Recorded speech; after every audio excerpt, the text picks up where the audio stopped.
দেখেন এই অজগর সাপটা আসছিল আপনার রাসেল বাইফারকে খাওয়ার জন্য।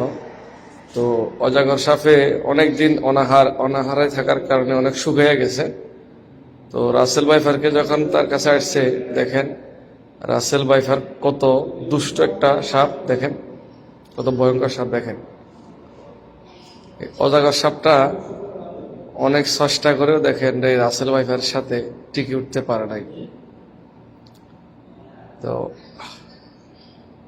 টিকে উঠতে না পারার কারণে দেখেন অনেক অনেক অনেকভাবে অনেক বড়ভাবে সহল মারছে এই অজগর সাপটা।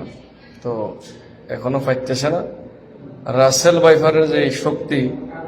তো শেষ পর্যন্ত এই অজগর সাপটা এই রাসেল বাইফারের সাথে না ফেরে চলেই যাবে। দেখেন হ্যাঁ, এখন বুঝতে পারছি অজগর সাপ বুঝতে খাওয়া যাইতো না। এখন এত পরিমাণে